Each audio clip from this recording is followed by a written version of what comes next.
Voice of Indonesia.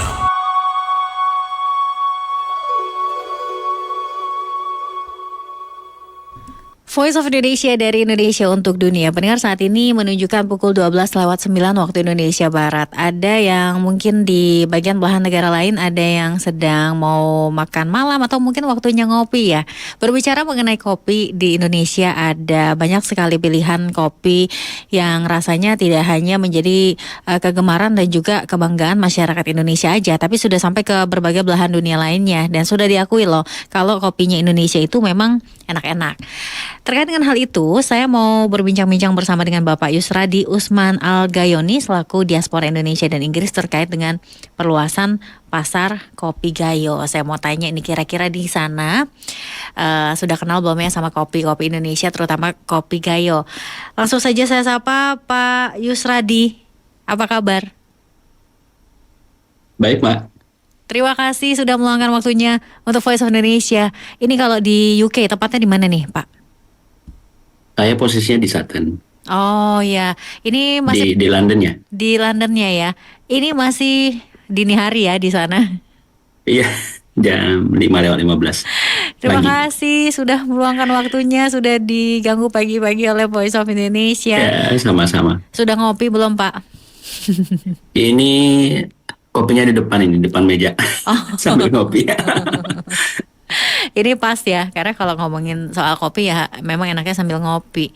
Kalau di Iya. UK sendiri, Pak, ini kopinya pasti bawa dong ya dari Indonesia nih ya. Bawa, cuma kan Mm-mm. terbatas. Oh iya. Karena jatah bagasi ya. Mm-mm. Sekaligus buat sampel hari itu. Mm-mm. Oke, Ya, jadi paling 3 kilo. 3 kilo. Ya, kalau yang suka ngopinya itu rutin tuh 3 kilo cepat habisnya ya, Pak. Iya. Nah, ini kan sekaligus buat sampel buat eh, orang-orang sini. Mm-mm. Kemudian komunitas jemaah di masjid begitu. Mm-mm. Berarti untuk kopi Indonesia di UK itu masih susah carinya ya, Pak? Saya kan baru jalan 3 bulan ya, Mm-mm. Mbak Sekar ya di sini. Jadi yang saya lihat di sini karena memang perjalanan masih di London, Mm-mm. itu produk Indonesia itu masih terbatas. Jadi saya nemunya itu ada Indomie, Mm-mm. kemudian kecap ABC begitu. Dan Oh. itu juga tempatnya tertentu, Mm-mm. yang jualan juga terbatas, Mm-mm. orang Asia, Mm-mm. orang India, Pakistan, Bangladesh. Nah, terus kecap ABC itu orang Filipina. Mm-mm. Nah, dan itu nemunya di daerah Tuting. Nah, kami kan di Sutton. Dan itu juga nggak banyak. Jadi nggak di yang supermarket yang besar gitu kan, atau superstore, tapi yang kecil, dan barangnya juga sedikit. Jadi paling 1 kardus begitu tuh. Jadi masih nggak banyak. Sementara untuk kopi Gayo, pengalaman saya ngobrol dengan orang asli sini, kemudian perantau dari negara lain, kopi Indonesia ya secara umum. Nah, orang di sini itu tahunya kopi Brazil. Hmm. Jadi kopi Indonesia itu masih kurang. Ya, include kopi Gayo. Include kopi Gayo masih kurang. Mm-mm. Nah, ini apakah mungkin dengan saya sih melihatnya ya, kalau memang belum ada, tapi ini justru menjadi peluang yang sangat baik ya untuk memperkenalkan kopi Indonesia, terutama kopi Gayo, nggak sih? Iya, ya, justru jadi peluang. Mm-mm. Justru jadi peluang, tak hanya kopi Gayo, tapi juga kopi yang lain dari Indonesia. Karena kan Mm-mm. memang kalaupun ada masuk kopi kita, saya memperkirakan itu jumlahnya masih sedikit sekali. Mm-mm. Masih sedikit sekali. Jadi ini peluangnya besar sekali. Tinggal bagaimana kita mengenalkan. Jadi seperti saya di sini baru tahap mengenalkan. Nah, ini kasih sampel begitu kan langsung ke orang sini, kemudian komunitas teman-teman. Nah, ternyata setelah mereka nyoba dan mereka membandingkan dengan kopi yang dari Afrika misalnya, nah kopi kita itu enak begitu. Oh, ini yang dibagikan memang masyarakat Inggrisnya sendiri ya, bukan? Iya, iya, iya. eh, Ya, orang asli sini mm-mm. Kemudian yang sudah permanen residen begitu kan, Mm-mm. saya nyoba sampel-sampel tadi dikasih begitu. Mm-mm. Kemudian setelah mereka nyoba dan ternyata ini enak. Nah, bahkan enak banget. Nah, Mm-mm. mereka bilang begitu.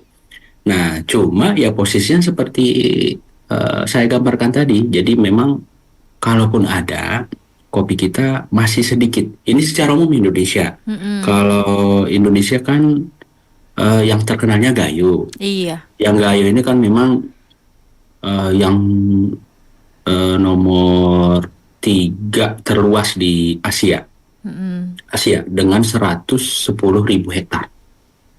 110.000 hektar, bahkan nomor 2 setelah Brazil. Mm-mm. Nah, dua tiga. Nah, dan 80% dari produksi kopi Gayo Mm-mm. ini diekspor ke Amerika. Mm. Diekspor keluar. Jadi 80-90% diekspor. Nah, paling 10-20% itu ini masih pasar nasional. Mm-mm. Pasar nasional. Dan dari total jumlah yang diekspor tadi, itu kebanyakan memang Amerika. Oh. Eropa itu masih sedikit. Mm-mm. Eropa masih sedikit. Dan di bawahnya Asia. Di bawahnya Asia. Nah, karenanya seperti Mbak Sekan bilang, nah ini Mm-mm. peluang kita, ini besar sekali. Nah, cuma memang tahap awal kita baru tahap mengenalkan. Dan Mm-mm. setelah dicoba oleh orang yang asli sini, Mm-mm. nah ternyata kopi kopi kita itu enak, komen Oh. mereka. Mm-mm. Oke. Dan kemudian misalkan dengan berbagai apa ya keunikan rasa yang dimiliki oleh kopi Gayo sendiri, tapi untuk mungkin sudah melihat pasar yang begitu besar, ada next stepnya yang harus dilakukan gitu Pak, yang akan dilakukan? Ya, jadi setelah mengenalkan Mm-mm. ke teman-teman di sini, kasih sampel, nah saya ngasih tahu ke teman-teman pelaku kopi, yang petaninya, kemudian toke ya, kalau di kita toke kecil Ah, begitu, sampai ke ekspornya, eksportir. mm-mm. Kalau misalnya mau, teman-teman koperasi juga langsung kirimkan sampel begitu. Mm-mm. Jadi kirimkan sampel.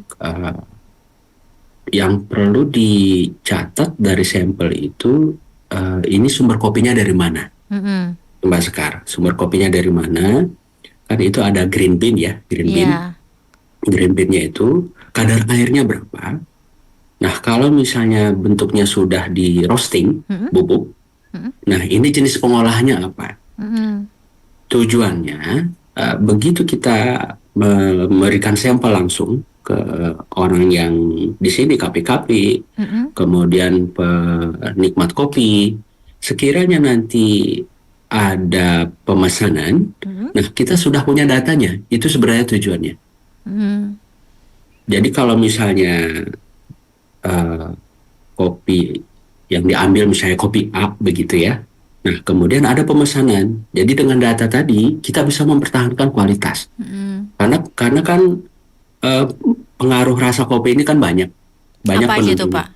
Jadi jenis tanah, Ah, ketinggian, iklimnya, begitu kan, termasuk tanaman yang ada di kebun kopi itu cukup menentukan. Jadi kalau mm-mm. misalnya kita ngasih sampelnya dari katakanlah kopi Brendal, itu kan terkenal tuh kopi Brendal Mm-mm. dan rasanya enak, yang itu memang kebun Belanda dulu di Bener Meriah itu ada di kopi Blanggele begitu kan. Nah, jadi kalau misalnya yang dikirim sampelnya dari Brendal, kemudian nanti ada pemesanan, ternyata ngambilnya misalnya dari daerah Daling, atau dari kampung yang lain gitu kan, atau bahkan misalnya kopi di luar Gayo, nah ini kan rasanya jadi berbeda gitu. Mm-mm. Nah, Mm-mm. jadi saya tekankan ke teman-teman bisa langsung kirimkan sampel, nah, tapi tolong direcord datanya.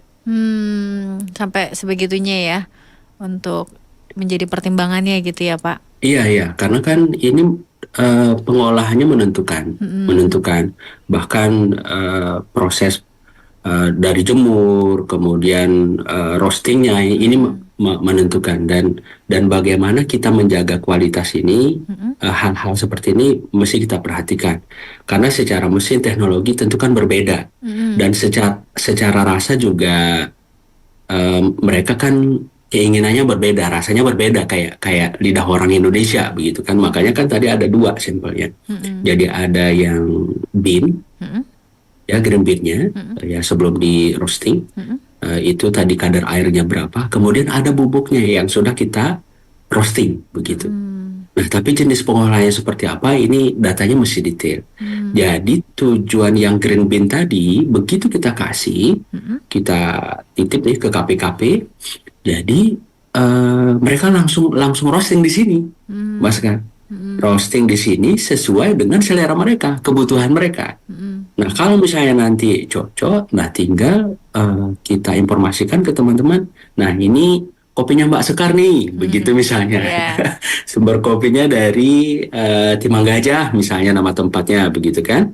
Nah, jadi Mbak Sekar nanti tinggal ngambil kopi di situ lagi. Nah, Mm. kebutuhannya apa? Apakah misalnya green bean-nya atau yang sudah di roasting, gitu kan, atau bubuknya. Nah, sesuai pemesanan. Mm. Sesuai pemesanan di sini lagi karena itu tadi persoalan kebutuhan rasa berbeda begitu. Ya, saya baru tahu nih ternyata eh ya kalau bukan penikmat kopi memang begitu ya Pak ya. Tapi untuk kebutuhan untuk rasa-rasanya tuh memang sampai sedetail dan spesifik itu. Tapi kalau melihat apa ya tantangan-tantangannya misalkan di sana, misalkan dari apakah ada dari BPOM-nya, standarnya segala macam itu seperti apa Pak?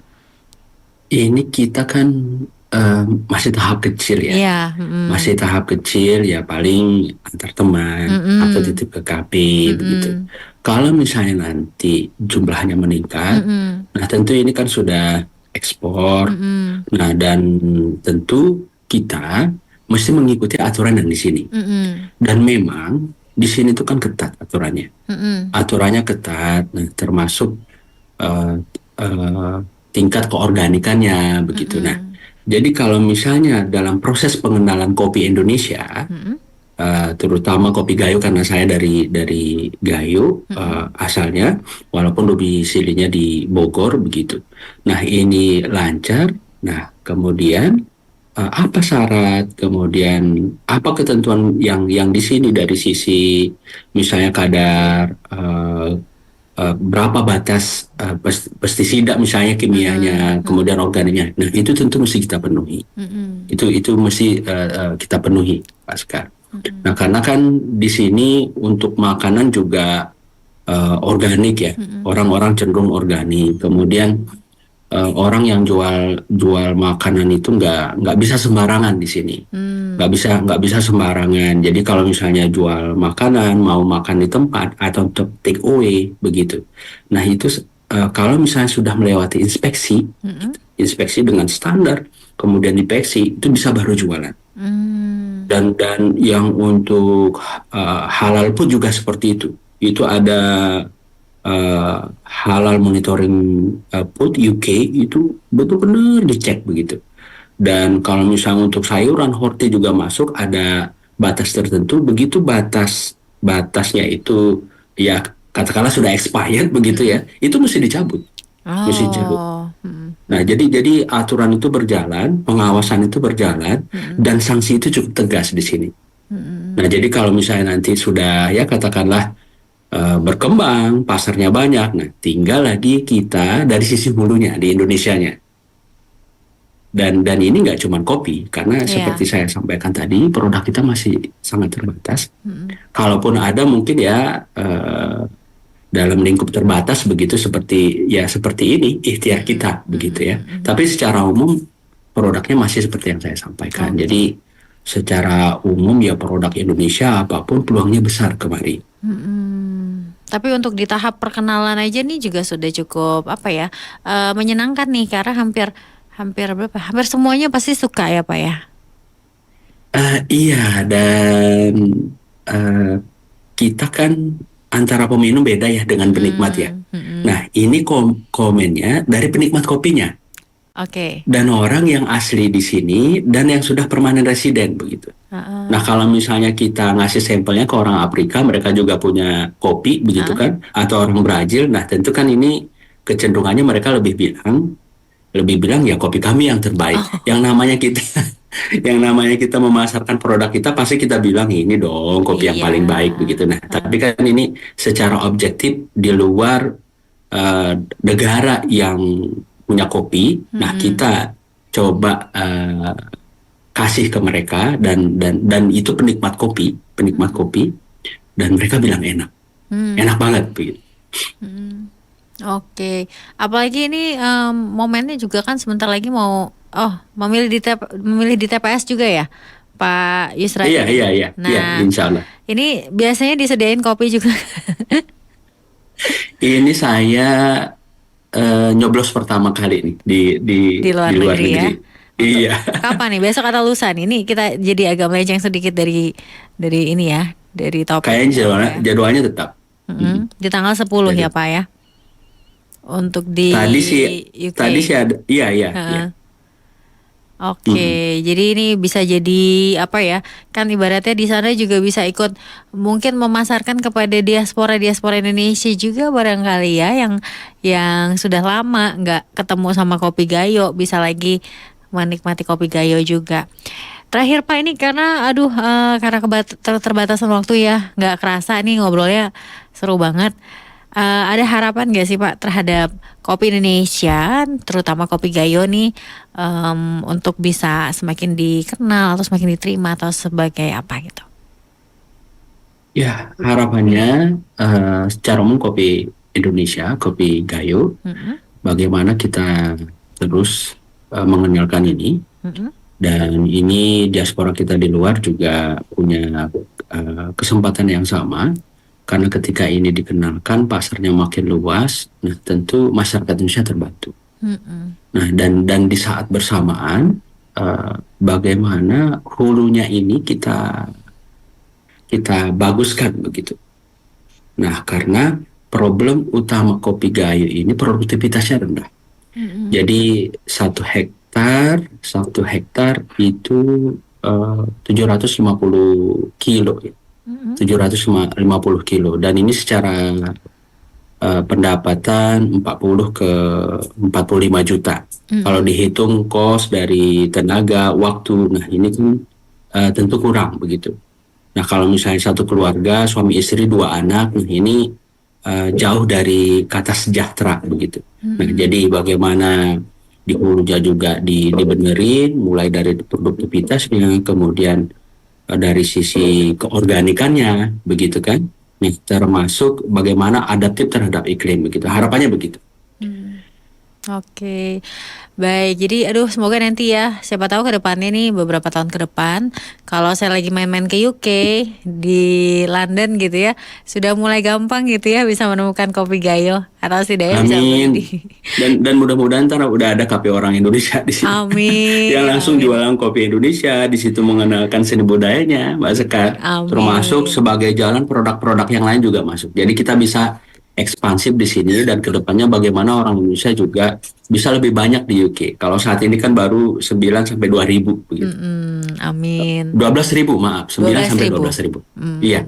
Oke, semakin banyak orang Indonesia, apalagi kalau kayak yang Pak Yusradi ini ya, yang gencar mengenalkan produk-produk Indonesia, kebanggaan Indonesia, kopi Gayo ke masyarakat yang ada di sana, dan semoga ya bisa main-main ke UK, ke London, ada kafenya punya orang Indonesia, bisa minum kopi Gayo sambil makan pisang goreng barangkali di sana. Iya, pisang goreng, ada bakso begitu kan.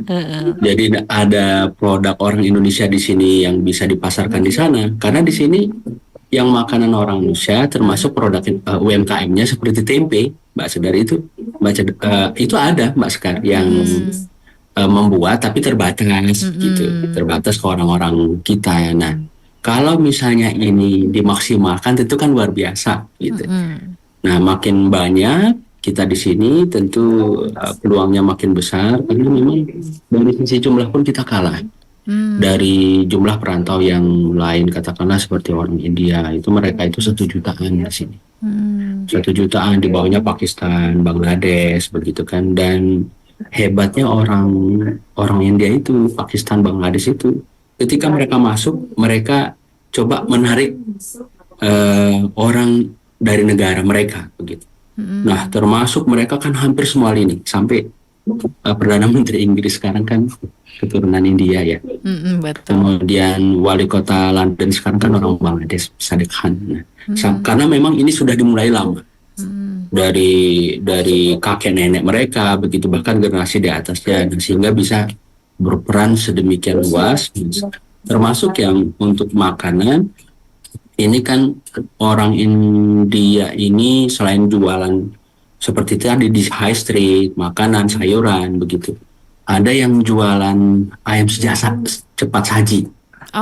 Sekarang cepat saji. Jadi mereknya macam-macam, ada Sam, Dallas segala macam. Nah, itu yang kerja di situ tuh orang Bangladesh, orang Sri Lanka, orang Pakistan begitu. Nah, harapan kita ke depan, nah orang Indonesia juga seperti itu begitu kan. Jadi betul-betul ekspansif. Nah, produknya masuk. Nah, lagi-lagi kan ini bisa meningkatkan perekonomian masyarakat kita, kesejahteraan bangsa kita begitu. Oke, semoga ini nggak hanya harapan Pak Yusradi aja ya, tapi juga menjadi harapan kita semua dan bersama-sama juga diaspora di sana ternyata juga bisa memiliki peran yang besar untuk memperkenalkan dan memajukan ekonomi Indonesia walaupun jauh dari tanah air. Terima kasih sekali lagi Pak Yusradi, nanti kita ngobrol-ngobrol lagi di lain kesempatan ya. Iya, insya Allah Mbak Sekal juga terima kasih, Voice of Indonesia terima kasih. Mudah-mudahan bermanfaat buat masyarakat kita. Amin. Terima kasih, selamat kembali beraktivitas. Salam sehat. Salam sehat, makasih. Pendengar Voice of Indonesia, itu tadi perbincangan saya terkait dengan perluasan Kopi Gayo ke UK. Yang belum pernah cobain Kopi Gayo, ada nggak sih? Sayang banget ya kalau belum pernah nyobain, karena kopi-kopi Indonesia tuh udah sampai keliling dunia loh. Jadi jangan sampai ketinggalan atau malah lebih suka nyicipin kopinya dari mana-mana gitu ya, dari negara lain. Sementara kopi kita juga lebih enak, bahkan nggak kalah enaknya. Voice of Indonesia.